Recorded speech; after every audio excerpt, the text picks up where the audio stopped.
前に切り下ろした後入り身をして天からしっかり振る。 After having laid down my arms in front of me, I can do tenkan, so I can move around the partner. 一つ一つの動きを正確にできるように稽古してください。 Try to practice while having this move at mind.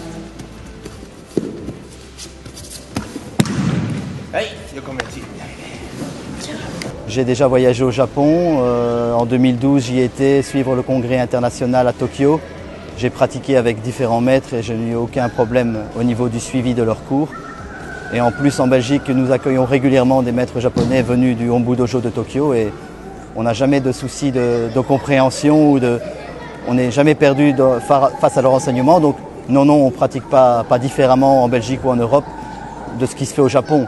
Il y a juste une mentalité légèrement différente, mais à part ça, non, pas du tout.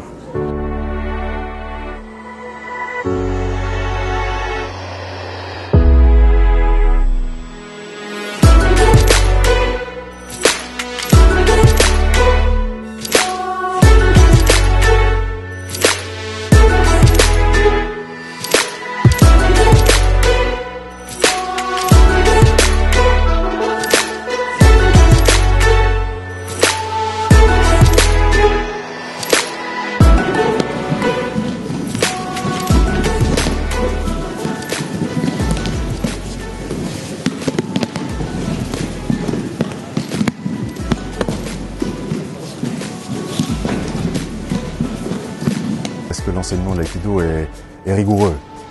Oui, il doit être rigoureux, très certainement parce que l'aïkido repose sur un corpus de techniques de base, de kata, qu'il est très important de répéter sans cesse tout au long de sa vie, de façon à tenter de les maîtriser. Pourquoi? Pour essayer aussi d'avoir un espace à un moment donné qui soit défini et dans lequel finalement les personnalités vont pouvoir s'exprimer, l'échange réel va pouvoir éclore, parce que l'aïkido c'est un art aussi, donc il y a cet aspect technique qui est extrêmement rigoureux et que l'enseignement doit le plus possible rendre compte, dont l'enseignement doit rendre compte, et en même temps, au travers de cette rigueur, il faut peut-être aussi montrer la liberté, tous les espaces qui peuvent s'ouvrir pour permettre la rencontre. Voilà, ça c'est mon opinion.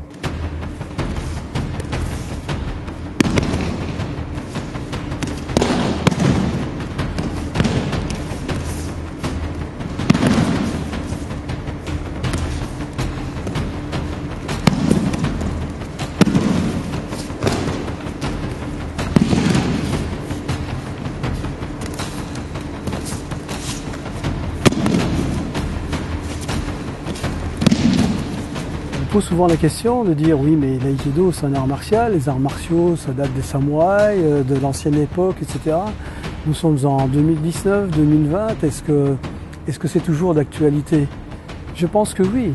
Je veux dire l'effort physique est toujours d'actualité, le respect, l'étiquette, je veux dire rien de tel que le respect, l'étiquette, je veux dire pour vivre dans un monde harmonieux, je pense que c'est extrêmement important. Mais il ne faut pas oublier d'où nous venons. Donc l'art martial c'était quoi? C'était la manière de s'entraîner des samouraïs entre eux, des guerriers japonais entre eux, sur toutes les saisies, les formes d'attaque qu'ils allaient pouvoir rencontrer sur le champ de bataille. Et donc ils s'entraînaient entre eux, donc ils devaient avoir une étiquette martiale rigoureuse. Celui qui a fait son service militaire le sait. C'est l'étiquette qui fait qu'il n'y a pas de blessés entre soldats de la même armée, bien sûr. Donc les gens pratiquaient entre eux pour s'entraîner vers le champ de bataille. Et donc ils devaient absolument étudier les techniques, se respecter entre eux, et le partenaire qui subissait le travail devait mettre un peu de résistance pour permettre à celui qui faisait la technique de progresser. Donc je pense que ça n'a pas d'âge, ça doit toujours exister. L'aïkido est devenu une discipline plus martiale que philosophique, mais toujours avec les fondements que je viens d'expliquer. Et donc c'est extrêmement important de les respecter, et ça n'a pas d'âge.